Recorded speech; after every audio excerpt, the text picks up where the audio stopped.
यहाँ की electrical wiring कितनी शानदार है और यहाँ इसे मरम्मत करना कितना आसान है। यहाँ कहीं कुछ शॉर्ट सर्किट हो गया और सबसे अच्छी बात यह है कि तुरंत पता चल जाता है कि कौन सा तार लेना है। यहाँ गन्ने का रस भी बहुत लोकप्रिय है। देख रहे हैं, सबसे महत्वपूर्ण बात ये सस्ता है, सिर्फ 10 रुपये। लेकिन सच कहूँ तो यहाँ स्वच्छता का मुद्दा बहुत गंभीर है।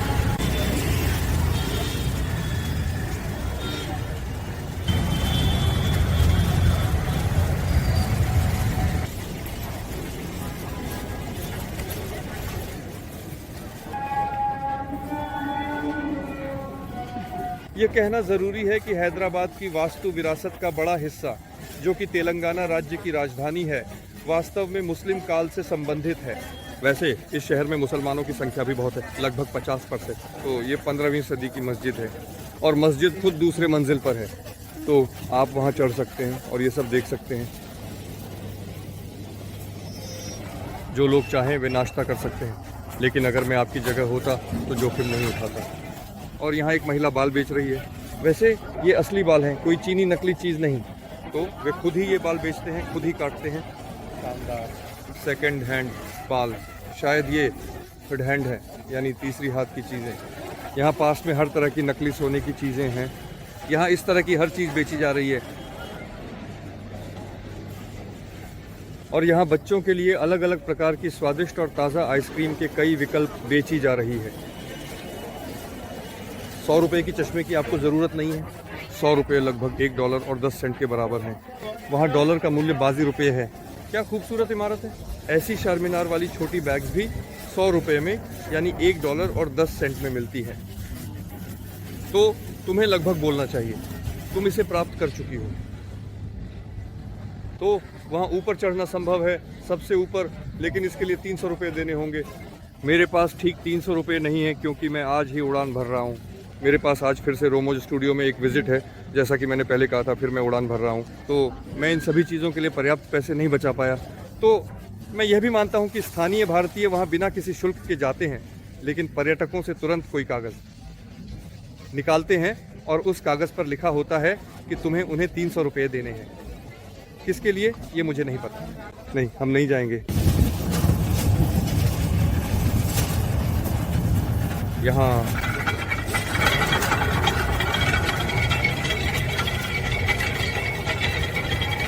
यहाँ हर तरह के सिक्के बिक रहे हैं। मैं समझता हूँ कि ये भारतीय हैं, लेकिन इनमें कोई खास मूल्य नहीं है। बस कुछ पुराने सिक्के हैं जो अलग अलग युगों के हैं। डिनोमिनेशन से पहले गतिशीलता की धरती, ताकि मैं ये कह सकूँ। तो ये तो पसंद करने वालों के लिए है। सबटाइटल्स डिमा टोरज़ॉक ने बनाए हैं। वहाँ एक आदमी सो रहा है। क्या आप तरबूज का आनंद लेना चाहेंगे? अच्छा, तरबूज है। सूरज की रोशनी में वह पहले से ही कई घंटे लेटा हुआ है। आपका पेट ठीक रहेगा। और यहाँ सबसे बड़ी मस्जिद है। ये सिर्फ हैदराबाद की नहीं है, बल्कि इसे भारत की सबसे बड़ी मस्जिद माना जाता है।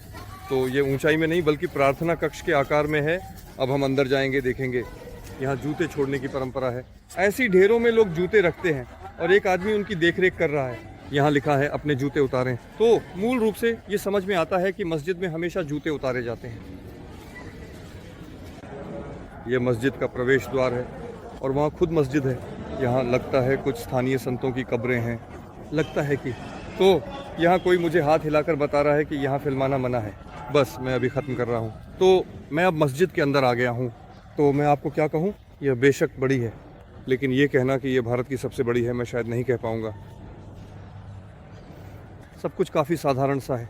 तो गाइड बुक में लिखा है कि लंदन या प्लेन में ये सबसे बड़ी है, या शायद इसका कुछ हिस्सा जैसे बंद है। तो वहाँ लोग प्रार्थना कर रहे हैं।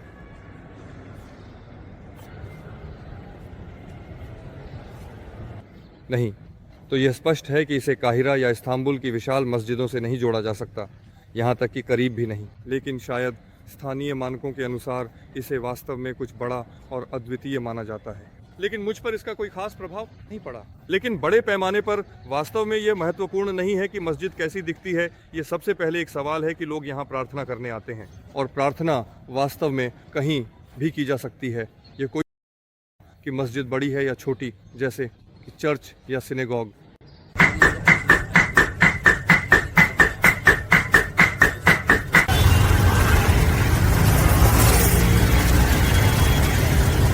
यहाँ यहाँ हैदराबाद की सड़कों पर घूमते हुए मुझे एक दिलचस्प पोस्टर मिला। दंतकथाएं कभी नहीं मरती। ध्यान दें, यहाँ कौन है? यहाँ तैतुल्लाह हमीनी है, हमीनी। और ये जो बाईं ओर है, ये ईरानी पजदारान का प्रमुख है। क्या आप इन्हें याद करते हैं?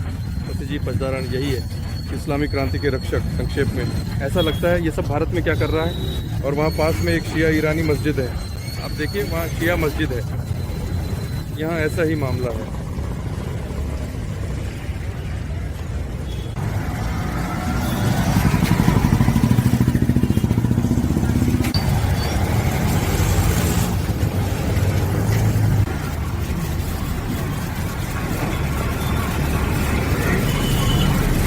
इस तरह से बर्तन धोए जाते हैं, जिनसे बाद में आपको खाना परोसा जाता है। मैंने एक बूथ पर जाने की हिम्मत की। पीने का पानी, एक दमदार भारतीय बस। क्या आप यहाँ से पानी पीने की हिम्मत करेंगे? ये क्या है? ये एक दमदार भारतीय बस है, बिल्कुल दमदार। आइए, क्या आप यहाँ से पानी पीने की हिम्मत करेंगे? सिर्फ सना तो ये है टुक टुक यहाँ से पानी पीने की हिम्मत की। P P P P P या फिर ज़िंदगी सच में कीमती है ना? मुझे बताइए। बर्फ़ तोड़ रहे हैं। क्या आपने देखा? ये बर्फ़ है। बाहर तापमान 40 डिग्री है और वे बर्फ़ तोड़ रहे हैं। ये एक छोटी सी बाज़ार है। वैसे क्या आपने चूहों को देखा? क्या चूहे हैं? Hello hello.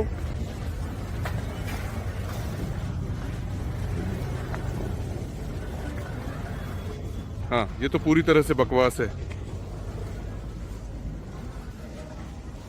हाँ, ऐसा लगता है कि मैं एक बाटअप में आ गया हूँ। सबटाइटल्स बनाए डिमाटोर्जो। नहीं, मैं यहाँ अकेला फिल्माने आया हूँ। यहाँ भारतीय टेलीविज़न भी कुछ फिल्मा रहा है, जारी रहेगा।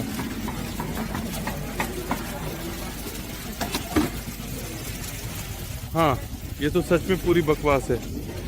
भयानक भयानक, पूरी तरह से अस्वच्छता है। बस इसे देखना भी डरावना है।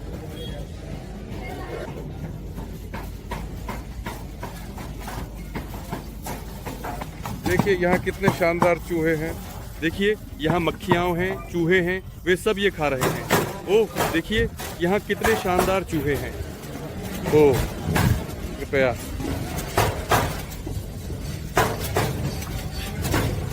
सकारात्मक संगीत। ये तो है, असल में इसे बिक्री के लिए रखा गया है। बस ऐसे ही किसी गंदी पानी में धोते हैं, यहाँ फेंक देते हैं और चारों ओर चूहे दौड़ रहे हैं। देखिए चूहे बाहर आ गए हैं, उन्हें स्वाद का एहसास हो गया है।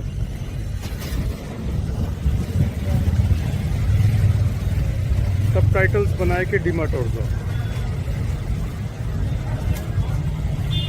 दोस्तों मुझे बस इसे देखकर ही आंतों में ऐंठन होने लगी है। देखिए ये कितना लाल लाल है, सब कुछ कितना तीखा है।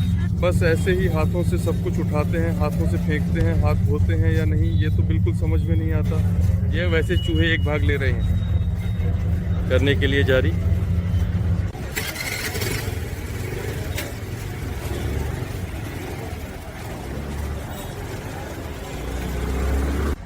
वैसे इस डरावने बाजार के पास जहां चूहे और पूरी अस्वच्छता है, एक निज़ाम का महल है। निज़ाम वे ऐसे शासक थे, इस्लामी शासक, जो हैदराबाद राज्य के 17, 18, 19वीं सदी में थे। चलो देखते हैं। इतने विशाल दरवाजे हैं लेकिन दरवाजे आधुनिक हैं।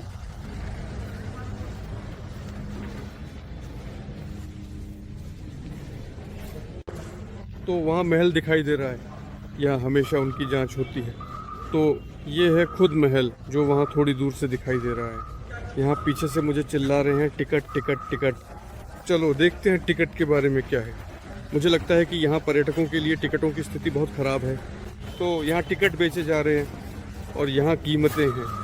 तो देखिए भारतीयों के लिए कीमत क्या है और विदेशी लोगों के लिए ये 400 रुपये है। और अगर तुम फ़ोन के साथ चलना चाहते हो तो और 50 रुपये। क्या बात है दोस्तों, मुझे लगता है कि ये गलत है।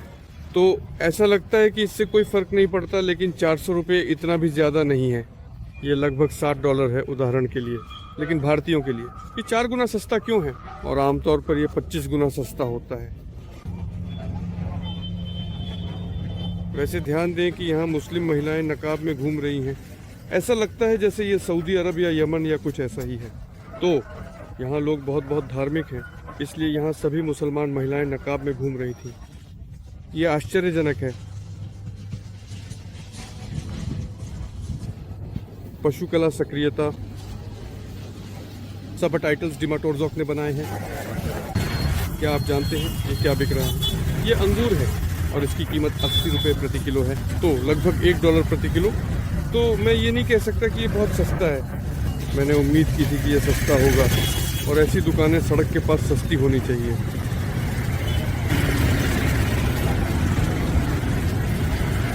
तो तरबूज 20 रुपये प्रति किलो है, ये 10 रुपये के हैं। तो ये एक भिखारी है। वैसे ये वह नदी है जो हैदराबाद से होकर बहती है, इसे मूसी कहते हैं, नदी मूसी। अरे भगवान, यहाँ कितनी गंदगी है, पवित्र बकवास। यहाँ की गंदगी तो वाकई में अद्भुत है। तो क्या ये बस स्टैंड है? तो ये शहर की बस स्टैंड है, अंतर शहरी नहीं। यहाँ शहर के क्षेत्रों के नाम लिखे हुए हैं और कौन सा बस कहाँ जाती है, लेकिन बसें ऐसी हैं। सबटाइटल्स के संपादक ई गोवा, प्रूफ रीडर ए ये गोरवा।